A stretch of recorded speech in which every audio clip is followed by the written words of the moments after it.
Hello, and welcome to Sonnetcast, William Shakespeare sonnets, recited, revealed, and relived. I am Sebastian Michael, and this is Sonnet 48. How careful was I, when I took my way, each trifle under truest bars to thrust, that to my use it might unused stay from hands of falsehood in sure wards of trust. But thou, to whom my jewels trifles are, most worthy comfort, now my greatest grief, thou best of dearest, and mine only care, art left the prey of every vulgar thief.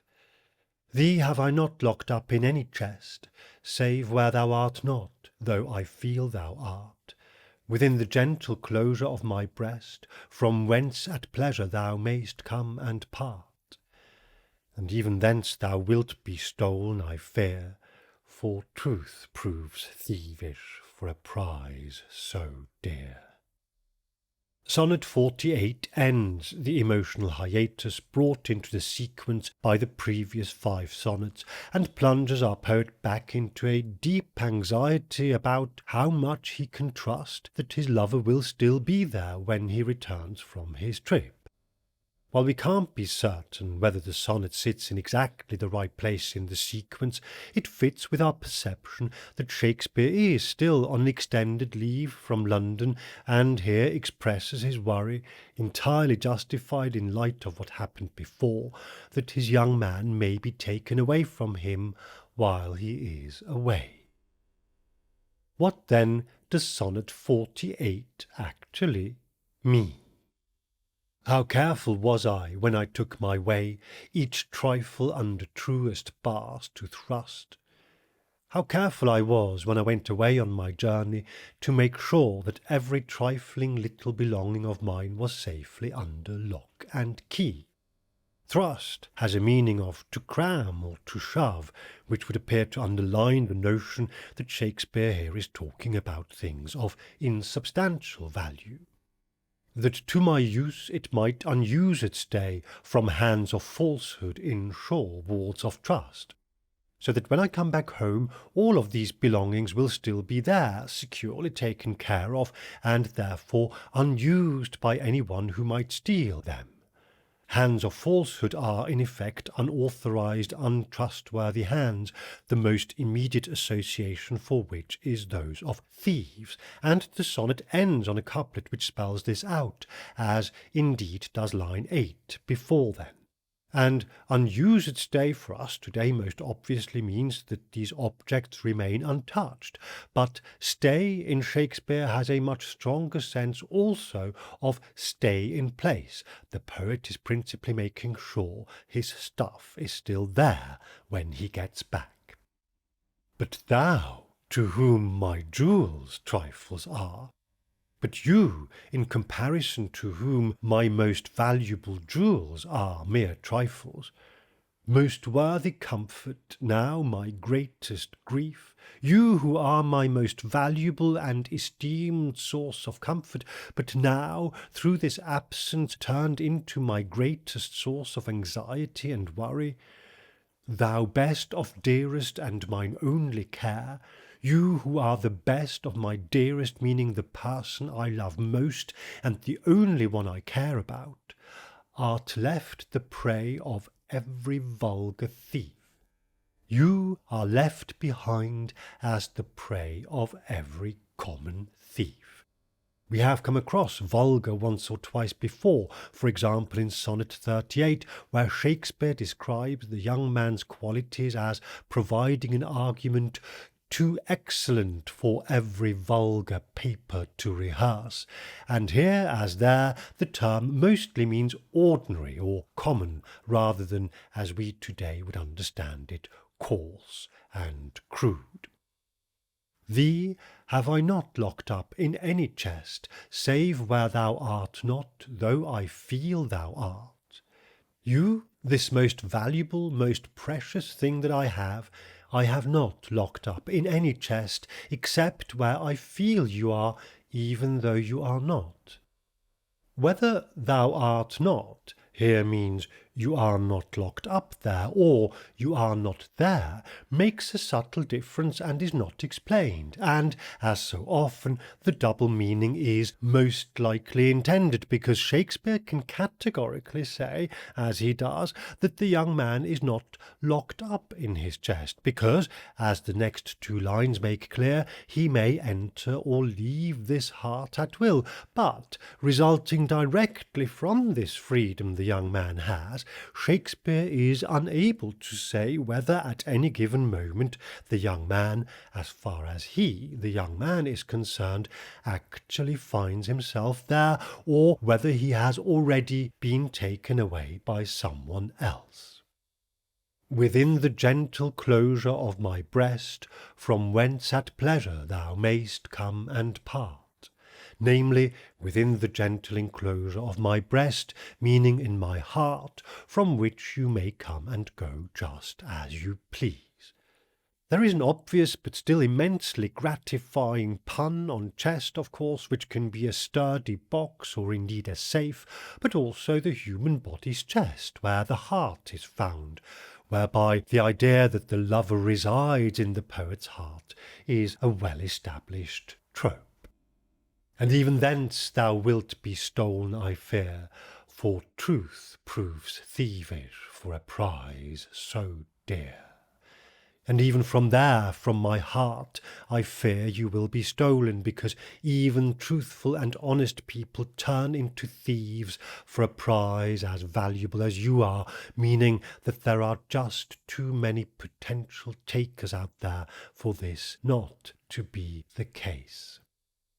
This alludes to the proverbial notion that, as John Kerrigan cites, rich praise do make true men thieves, and places the young man firmly as the object of a feared seduction, rather than, say, as a person who may want to go astray. Immediately striking about Sonnet 48 are two things. Firstly, we are right back in the thick of it, when Sonnets 43 to 47 allowed us to detect a certain aloofness or detachment, for which we had no incontestable evidence or cause, but which prompted us to speculate that Shakespeare may simply have resigned himself into the reality of a prolonged separation. Sonnet 48 is anything but uninvolved. Of course, it deploys some poetic devices such as the odd metaphor or trope, but it attempts no acrobatics, sets out no complex argumentation, and it categorically does not content itself with exercising standard sonneteering themes. Here, the flawed character of the lover and the tarnished nature of the love come right back to the fore, rather than being able to go about my business with perhaps sorrow for being away from you, but without any worry about your steadfastness and truth, as I have called it on numerous occasions, I am deeply concerned that you will be stolen from me. And this takes us straight to the second point that catches the eye. Sonnets 33, 34, 35, and then 40, 41, and 42 all made unequivocally clear the young man's responsibility for his actions, and left no doubt that while Shakespeare was willing to forgive him for his transgression, and even construct some fairly far-fetched rationalization to help him do so, he also saw him as basically culpable, and therefore in need of such forgiveness. Sonnet 48 casts the young man as prey, the most precious possession that is there for the taking, and yet, if Shakespeare thus is trying to absolve the young man of any guilt for straying or straying again, he only in fact partially succeeds. More likely, though, this is deliberate, because Shakespeare does tend to know what he is doing with words. And here is what he does. Thee have I not locked up in any chest, save where thou art not, though I feel thou art, within the gentle closure of my breast, from whence at pleasure thou mayst come and part. There is a mild admonishment contained in this. It is subtle enough, and perhaps it has to be, because we know this young man can be quite tetchy when it comes to being told what to do or what not to do, but the classical, traditional idea is, we two are lovers, I am in your heart as you are in mine. Shakespeare has said as much in Sonnet 22, although even there we ventured it may to some extent be wishful thinking. This points, and not for the first time, to an inherent imbalance in the relationship. I feel you are in my heart, and I wish you were there and stayed there, but the fact of the matter is you can come and go as you please. You are to my heart as a cat is to its ostensible owner's house. I may dote on you and adore you, but you come for your strokes and your food when you like, and when you've had enough you go outside and are elsewhere, and I have no idea where you are. And the choice of the word pleasure here is telling. Relatively soon, in Sonnet 58, Shakespeare will concede that he is not to call into question the young lover's pleasure, be it ill or well, inviting an implicitly sensual, in all likelihood sexual reading of the word pleasure.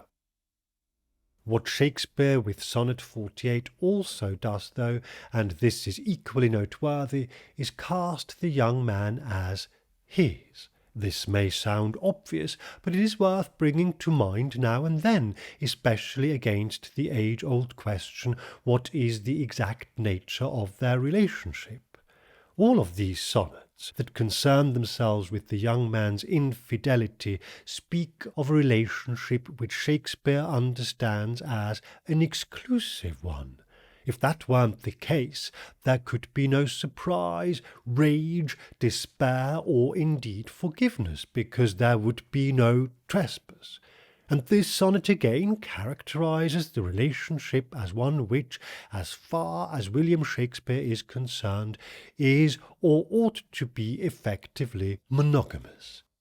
Now we know from the fact that it was a mistress of Shakespeare's with whom the young man has had his affair or fling, that quite apart from being married in Stratford, he, Shakespeare himself, does not actually treat it as such, but contradictory as this may be, the language of Sonnet 48 continues to paint a picture of a man who is genuinely in love, genuinely feels that his lover ought to stay true to him, and clearly fears that he may not be faithful. And this doubt, this deep unease and evident awareness that the young man he wishes his may not be forever so, will find most moving expression in the breathtaking, devastating sonnet that is just about to follow, Sonnet 49. I do hope you will join me again here on Sonnetcast, where we continue to recite, reveal, and relive the sonnets of William Shakespeare.